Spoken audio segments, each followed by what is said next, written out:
You've probably heard the story about the salesman who was so good he could even sell a refrigerator to an Eskimo.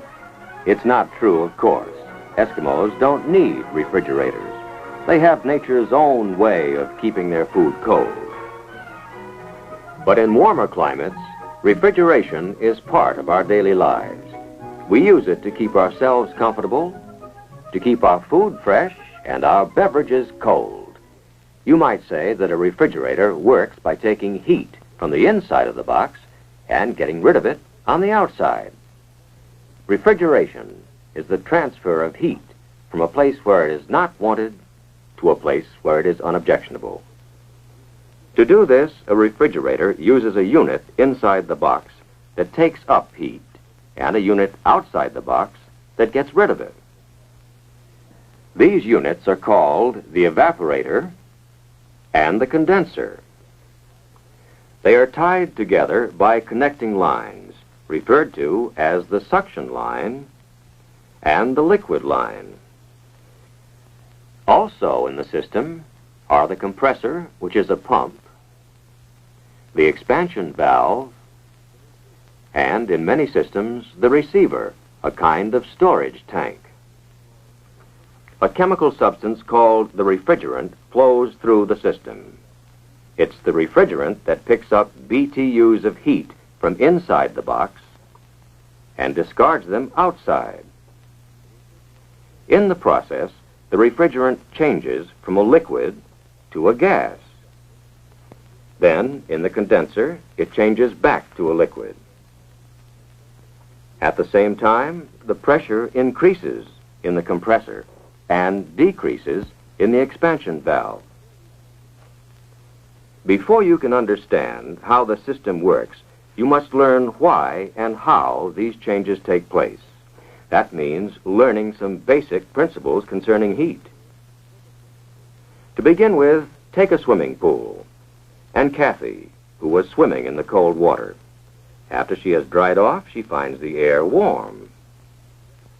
But Helen has just come from the steam room, and she thinks the air is cold. The words hot and cold are relative.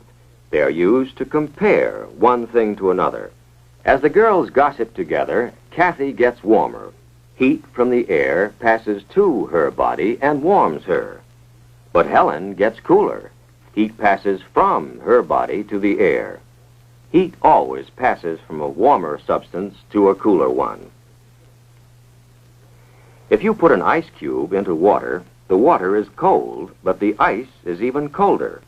By comparison, the water is warm. Heat will flow from the water to the ice. This changes the ice, which is a solid, to water, which is a liquid. If you heat the water, it turns into a vapor. This vapor is a gas. These three, solid, liquid, and gas, are called the three states of matter.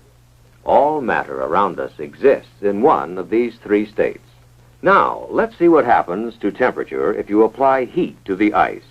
The thermometer reads 32 degrees Fahrenheit.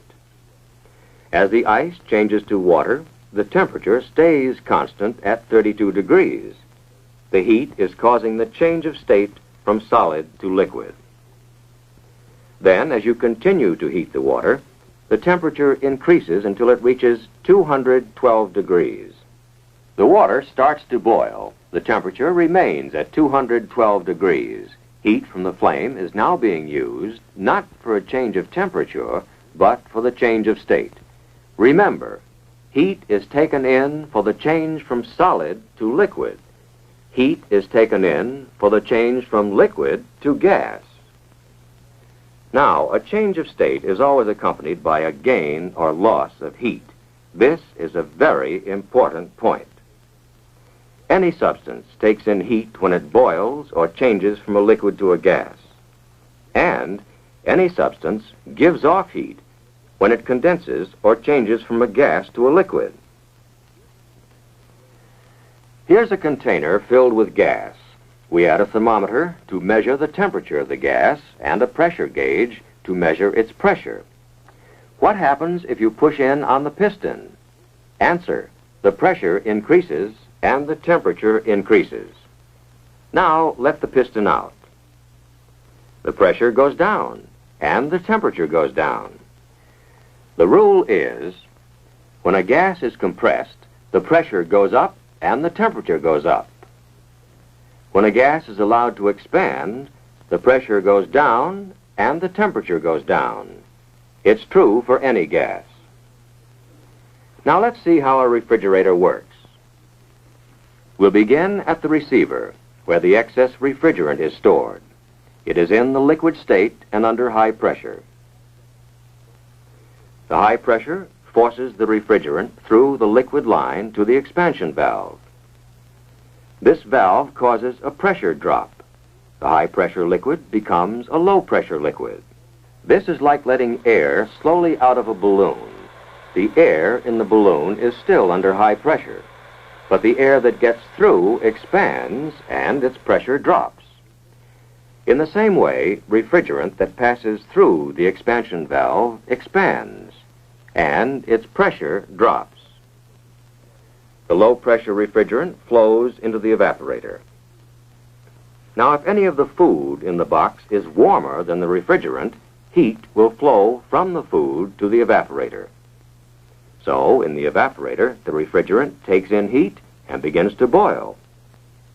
Remember, any substance takes in heat when it changes from a liquid to a gas. The gas is sucked through the connecting line into the compressor. As the piston moves down, the suction valve opens. The gas is sucked into the compressor. As the piston starts up again, the suction valve is forced shut, and the discharge valve is pushed open. On this stroke, the gas is compressed. Remember what happens when gas is compressed? Pressure goes up, temperature goes up. The gas, now at high pressure and high temperature, flows into the condenser. The gas is hot, hotter than the surrounding air, so it gives up heat to the air.